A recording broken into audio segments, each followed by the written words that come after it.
I was a dumbass, voted for Trump.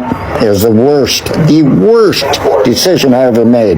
I've seen the light, and I got out of MAGA. A lot of us there have seen the light. We have deep regrets. I feel guilty because I voted for Trump twice. I feel very guilty because I feel responsible. That's why he's still running. I was with Trump for 9 straight years. I'm disappointed. I'm very disappointed in Trump right now. I'm no longer rocking with Trump. I used to be a MAGA Republican, and now I've turned blue.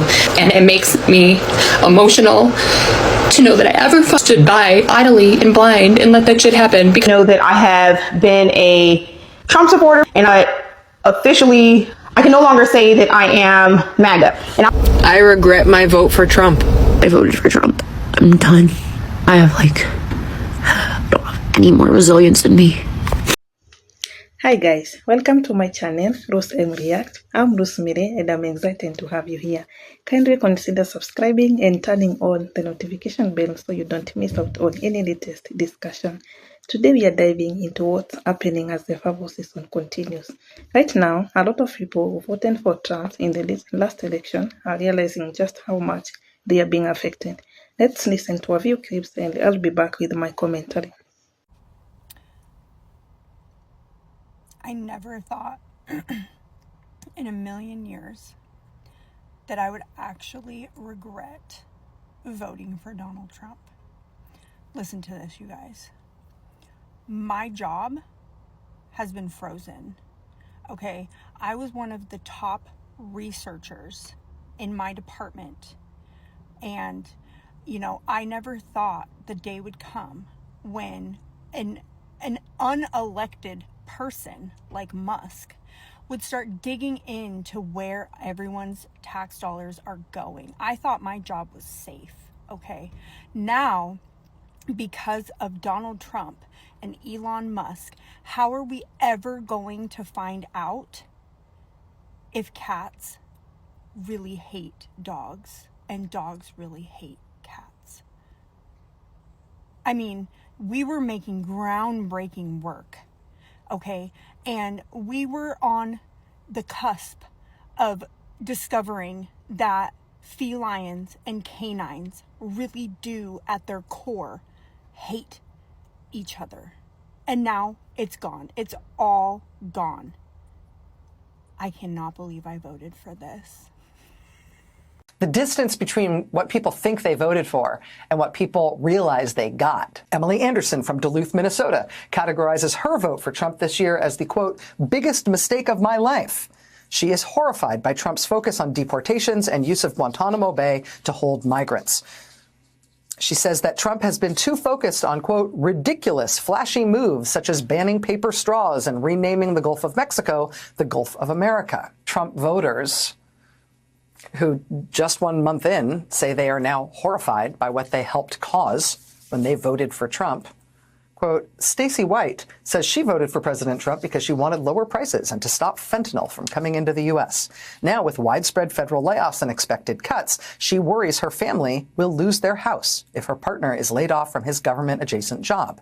At the dialysis unit where she works, staff has started doing drills for what to do if Immigration and Customs Enforcement comes to deport their patients.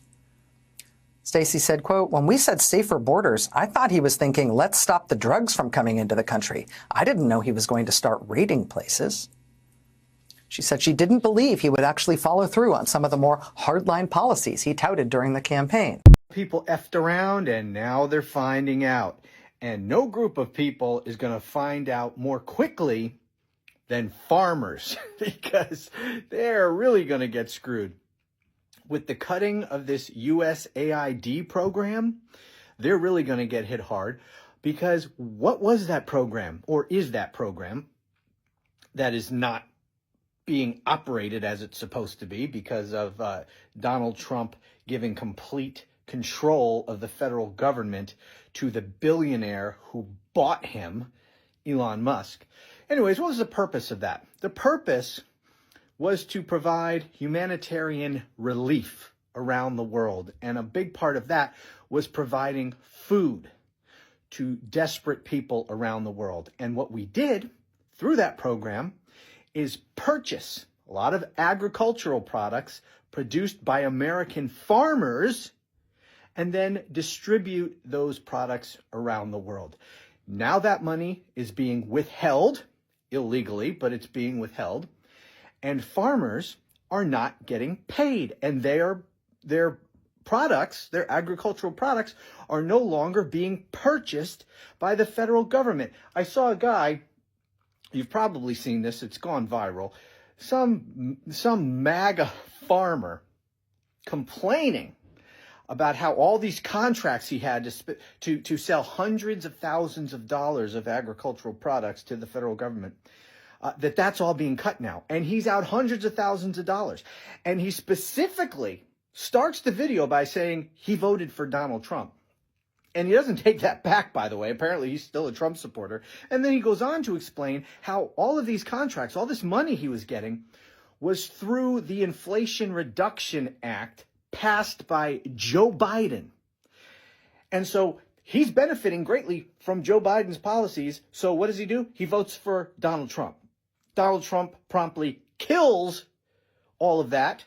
He's out hundreds of thousands of dollars, yet he can't bring himself to say that he made a mistake in voting for Donald Trump. The man is losing hundreds of thousands of dollars, and he still can't admit that he made a mistake. These friggin' MAGAs, I'm sorry, I'm going to enjoy people like this guy losing everything. There's consequences for stupidity, and they're going to learn that.